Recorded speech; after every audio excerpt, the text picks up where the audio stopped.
He underestimated the wrong person. Getting fired wasn't the worst part. It was the way he did it, calculated, cold, like I was just a line item to delete. 9 years of loyalty gone in a 5-minute meeting. He thought I'd walk away quietly. He had no idea who he was screwing with. Before we dive in, where are you listening from? And what time is it for you right now? Drop a comment below. I read everyone. I arrived early. My name's Mark Delaney. Born in Ohio, raised on hard work and no shortcuts. I'm a quiet guy. Never needed much more than a decent paycheck, a cold beer on Friday nights, and the pride of knowing I earned my keep. I never went to an Ivy League school, but I put myself through community college while holding 2 jobs. Landed in operations, worked my way up. I was the kind of employee managers said they wanted. Dependable, low maintenance, solid, not flashy, just steady. That's who I was. Then Richard came along and reminded me that in corporate America, none of that really matters. It was a Thursday, gray and quiet, like most of them.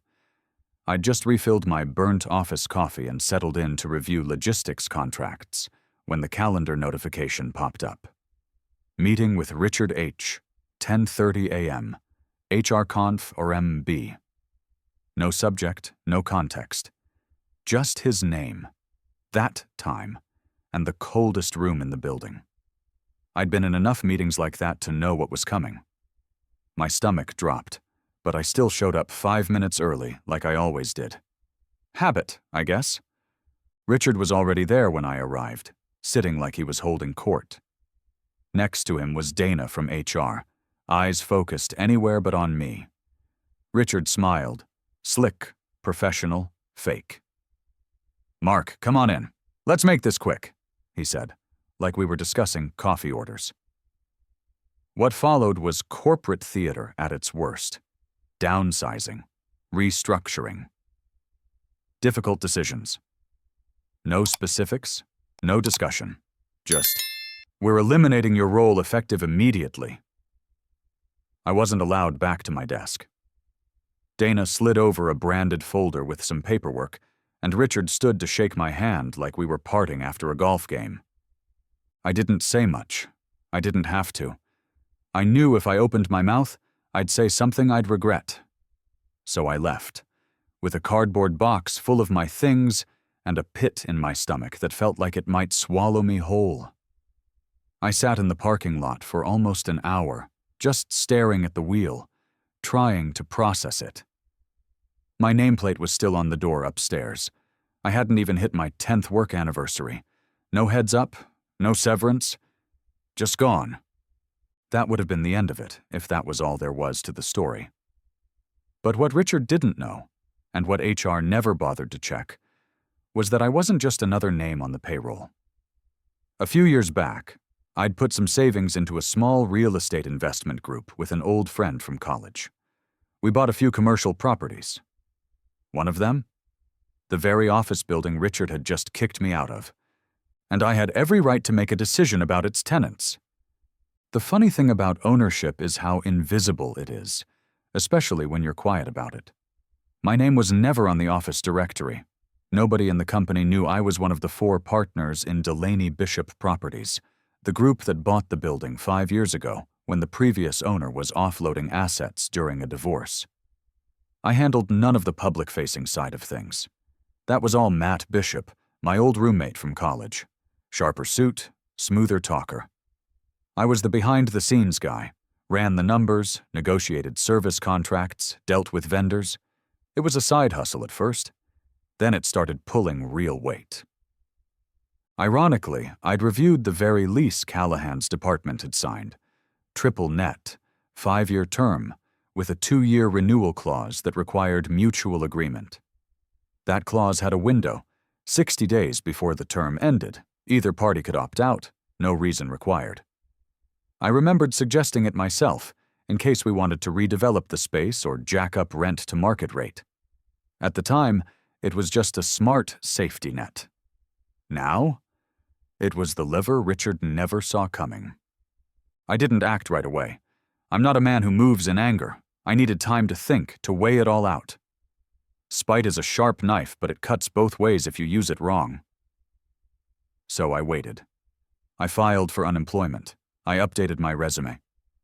I spent quiet mornings at a diner booth with legal pads and black coffee, jotting out ideas and consequences. Meanwhile, I kept tabs on the building, dropped by for maintenance walkthroughs, chatted with the property manager. Nobody batted an eye. To them, I was just Mark, one of the owners, a ghost in a flannel shirt. 2 weeks later, I had lunch with Matt. We sat on the patio of a bar downtown, sunlight catching the necks of beer bottles. I told him everything. How Richard fired me. How he didn't give me a chance to pack my desk. How he smirked through the whole thing like it was just routine. Matt listened without interrupting. He didn't need convincing. "Screw him," he said. "Let's pull the renewal." Just like that. It was business to him. For me, it was personal. But I nodded like it was just another contract. The lease was due to expire in 3 months. The window to cancel opened in 30 days. We just had to send one certified letter, and Richard's department would have 60 days to vacate the premises. Of course, we followed it to the letter. We didn't violate anything, didn't need to. It was all there in the fine print, an agreement they'd signed without reading closely enough. We hired a lawyer to draft the non-renewal notice and had it sent through official channels, dated and signed. No emotion, just paperwork. When Richard opened that envelope, I wasn't there to see his face, but I imagined it, the confusion, the realization, and then the scramble. He'd thrown me out like I didn't matter. Now I was returning the favor. Politely, legally, and with just enough time for the consequences to sink in. 3 days after the non-renewal notice was sent, my phone buzzed with a call from a number I hadn't seen in months. I let it ring twice before answering. "Mark Delaney," I said, cool and even. "Mark, hey. It's Richard. Richard Halloway." His voice had that strained cheerfulness, like someone trying to sound casual while their house is on fire. "Listen, I just got a notice about the office lease. Some kind of mistake, I think. We weren't planning to move." I leaned back in my chair and looked out at the small lake behind my house. "No mistake, Richard. The lease is ending in 60 days. We've opted not to renew." There was a pause, long enough I could hear the rustle of papers on his end. "But we've been great tenants. There haven't been any issues." "That's true," I said, "but the lease doesn't require a reason. It's right there in Section 9B, 60 days notice, either party." I could hear the gears turning. "Mark, look, I know things didn't end, ideally at the company, but I had to make a tough call back then." I almost laughed. "You fired me without notice, man. You wouldn't even let me clear out my own desk." He started backpedaling. "It wasn't personal." "No, Richard, that's the thing, it was. But don't worry, this isn't revenge, it's real estate." He didn't know what to say to that. I could picture him sitting behind his expensive desk, face flushed, scrambling for a new angle. "Maybe we can discuss some kind of arrangement. Pay a premium on the rent to stay month to month?" I had already anticipated that. "Not possible. We're repurposing the space. Plans already in motion." Which wasn't technically a lie. We had been thinking of renovating that floor into smaller suites for tech startups. More tenants, higher yield. His department was the last big block lease in the building, and truthfully, this was as good a time as any to move forward. But that wasn't really the point. Richard mumbled something about checking with legal. I told him to go right ahead, then wished him a good afternoon and hung up. Over the next few weeks, the building buzzed with movement. Office planners, moving consultants, and space assessors began dropping in. Richard's department tried to act like nothing was happening, but panic leaks through eventually. You see it in the way people start whispering more. Doors stay closed longer. Executive assistants send vague calendar invites that never used to be vague. By the time the 30-day mark hit, I knew they'd gotten the message. This wasn't a bluff. I wasn't out to destroy Richard. That would have been easy and short-lived. I wanted something quieter, deeper. I wanted him to feel what I felt the moment I walked out of that building with a cardboard box. Expendable. Powerless. And no amount of networking or titles could buy him a way around the simple truth. I owned the floor under his feet. 30 days out from their deadline, Richard finally stopped pretending everything was fine.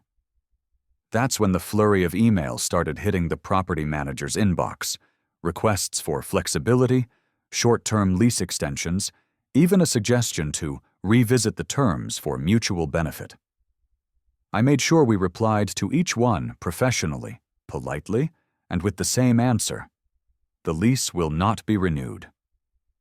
Every word was vetted by our lawyer, every sentence cold and surgical. They'd boxed me out without a shred of decency, no warning, no respect. I wasn't going to return the favor with fire and fury, just consequence. The best part was, the rest of the building had no idea what was going on. We didn't publicize it, we didn't gloat. As far as other tenants knew, it was business as usual, except for the uptick in boxes and moving vans around the 4th floor. And let me tell you, it's a strange kind of satisfaction seeing the department that once froze me out now having to dismantle its empire one file cabinet at a time. Around then, I started hearing from some of my old co-workers. A few had been let go shortly after me. Others were still holding on, but miserable. One of them, Jess from finance, reached out over LinkedIn. "Heard about the lease," she wrote. "Did you have something to do with that?" I didn't confirm or deny, just sent a smiley face and a thumbs up. She responded with 3 laughing emojis and a "drinks on me next time you're in the city." I hadn't realized how much bitterness I'd been holding until I started reconnecting with these folks. One by one, the stories trickled in. How Richard had cut team budgets, axed bonuses, passed off junior staff's work as his own. He'd even fired Dave from procurement just 2 weeks before his wife gave birth. All of it dressed up as efficiency. Truth was, the man treated people like loose change. When he booted me, I assumed I'd been the exception. Turns out, I was just the first domino. But there was one moment that stuck with me. A week before their move-out date, I got a call from the building's facilities lead. Apparently, Richard had shown up unannounced to talk about alternative arrangements, caught wind that I was part of ownership, and nearly lost it. Stormed around the lobby demanding answers, tried to corner one of the partners. I wasn't there to see it, but the description was enough. Red-faced, loud, desperate. The kind of desperation that doesn't come from inconvenience. It comes from humiliation. He hadn't planned on having to explain this to the board. He hadn't planned on writing a relocation memo. He certainly hadn't planned on telling them that the man he'd tossed out like garbage now held the lease they were being pushed out of.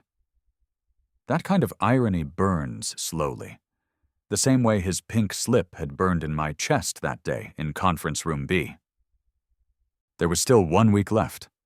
1 more week before his team was out for good. The final week crept in quiet and tense, like a thunderstorm building with no lightning yet. By then, the 4th floor looked like the skeleton of a company. Cubicles half stripped, whiteboards wiped clean, cardboard boxes stacked in clumsy pyramids near the freight elevator. I stopped by the building on Tuesday to check on a contractor doing routine HVAC work. I hadn't planned to see anyone, but fate had other plans. As I was heading back down to the lobby, the elevator doors opened, and there he was. Richard Halloway, still wearing his expensive suit, but this time with a streak of exhaustion on his face. Our eyes locked, and for a second, neither of us said a word. Just 2 men standing in a metal box, surrounded by the hum of cables and the slow descent of reality. He cleared his throat first. "Mark." Not a question, Not warm. Just a name. I nodded. Richard. He leaned against the wall and let out a slow breath. Hell of a move. You could have told me. I kept my expression flat. You didn't tell me either. He gave a humorless laugh. Yeah, fair enough. There was a pause, and then something I didn't expect. I screwed up. With you. With a lot of things. I wasn't prepared for that. It didn't feel like a trick, more like the kind of confession a man makes when there's nothing left to salvage. He rubbed his eyes like they ached. You know what's funny? I thought I was being smart, cutting fat, making myself look good upstairs. I didn't even think about the fallout. He shook his head. I didn't think about people like you. There it was. Not an apology, exactly, but the closest thing I'd ever get from a man like him. And maybe, in a strange way, it was enough. I'm not trying to ruin you, Richard, I said quietly. This was never about revenge. You made a business decision. So did I. He nodded, still staring ahead. Guess we both learned something. When the doors opened at the ground floor, we stepped out side by side. He paused in the lobby, looking around like he was seeing it for the last time. My team's moving out Friday, he said. We're heading to a temporary space, might be working out of conference rooms for a while. I just nodded again. Hope it works out. He looked like he wanted to say more, but thought better of it. With a small nod, he turned and walked toward the glass doors, the ones I'd walked out of holding a box of my things just weeks before. Only this time, it was him carrying the weight. I stood there for a moment, watching the reflection of myself in the polished marble floor. Same man. Different ground. I hadn't screamed. I hadn't sabotaged. I'd just waited, patient and precise, and let the system turn in my favor. That was enough. Friday came, and with it, the end. By noon, most of the fourth floor was cleared out. The department Richard once ran like a kingdom was now just echo and carpet impressions. A few movers wheeled out the last pieces of furniture while the office manager, Karen, I think her name was, signed off on a final walkthrough. I stayed out of the way, but I was there, watching, not to gloat, just to make sure the chapter closed all the way. That evening, I walked the empty floor myself. Sunlight filtered through the windows in long amber stripes, casting the place in a strange kind of peace. I stood where my old cubicle used to be, ran my hand along the blank drywall, and let myself feel it. Everything. The humiliation, the anger, the slow burn of being dismissed like I didn't matter. And now, the quiet, steady satisfaction of knowing I'd mattered more than he ever realized. There's no parade for justice in the corporate world, no big crowd, no credits rolling, just small wins stitched together by timing, patience, and knowing when to act. I didn't destroy Richard's life. I didn't have to. But I made sure he remembered mine, made sure he knew I wasn't just a name he could wipe off a payroll sheet without consequence. In the end, I didn't raise my voice. I raised the stakes, and I did it without breaking a single rule. The building's already being measured for new tenants. We've had interest from a biotech firm and a software startup looking to expand from Austin. Smaller teams, higher rents, better use of space. Matt and I are planning the remodel next month. It'll be good for business. But more than that, it's a clean slate. For the space, and for me. I landed on my feet, just like Richard said I would. But not the way he meant it. I'm consulting now, making more than I ever did at the company. And I spend my mornings how I want, with my name on the deed and no one yanking a rug out from under me without warning. Turns out getting fired wasn't the end of anything. It was the start of something better. Sometimes I think back to that day in Conference Room B, the look on Richard's face, the way Donna avoided my eyes. I wonder if they thought I'd go quietly. Probably.